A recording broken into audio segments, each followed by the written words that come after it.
রাধে রাধে। আজ আমরা শুনব শ্রীকৃষ্ণ ও ভাঙ্গাবাসীর অলৌকিক কাহিনী। বৃন্দাবনের এক কোণে থাকতো এক ছোট রাখাল ছেলে।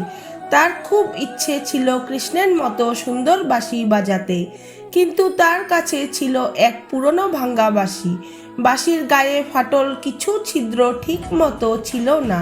সে যতই চেষ্টা করত সুর বের হতো না। গ্রামের ছেলেরা হাসতো, এই বাঁশি দিয়ে কখনো সুর বের হবে না। ছেলেটি কষ্ট পেত, রাতের আকাশের দিকে তাকিয়ে বলতো, হে কৃষ্ণ, তোমার বাঁশিতেই সবাই মুগ্ধ হয়, আমার বাঁশিতে কেন শুধু ভাঙ্গা শব্দ। একদিন সন্ধ্যায় যমুনা তীরে বসে সে কাঁদছিল। হঠাৎ এক নীল বসনা বালক তার পাশে এসে বসল। চোখে অপূর্ব মায়া, ঠোঁটে মৃদু হাসি। সে বলল, তুমি এত দুঃখ করছো কেন? ছেলেটি বলল, আমার বাঁশি ভাঙ্গা, আমি যতই চেষ্টা করি সুর আসে না। নীল বসনা বালকটি বলল, আমি কি একটু চেষ্টা করে দেখব। সে বাঁশিটা হাতে নিল, চোখ বন্ধ করল। হঠাৎ এক মধুর সুর চারদিকে ছড়িয়ে পড়ল। যমুনার জল যেন থেমে গেল, গাছের পাতা দুলতে দুলতে নীরব হলো। পাখিরা স্তব্ধ হয়ে শুনতে লাগলো।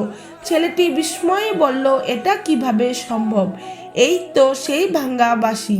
নীল বসনা বালকটি মৃদু হেসে বলল, বাঁশি নিজে সুর তোলে না, যে তাকে বাজায় সুর তার হৃদয় থেকে আসে। ফাটল থাকলেই বা কি, যদি মন পরিষ্কার হয় আমি তার মধ্য দিয়েই সুর তুলতে পারি। ছেলেটি বুঝে গেল এ যে স্বয়ং শ্রীকৃষ্ণ।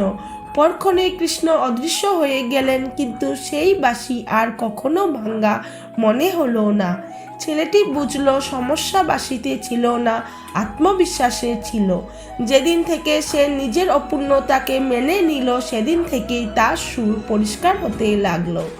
আমাদের জীবনও সেই বাঁশির মতো। আমরা ভাবি আমরা ভাঙ্গা, আমরা অসম্পূর্ণ, আমরা অযোগ্য। কিন্তু শ্রীকৃষ্ণ বললেন, তুমি শুধু নিজেকে আমার হাতে তুলে দাও, আমি তোমার ভাঙ্গা সুর দিয়েই পৃথিবী মুগ্ধ করব। তাই নিজেকে ছোট ভেবো না, তোমার ভিতরের ফাটলই একদিন সুর হয়ে উঠতে পারে। রাধে রাধে।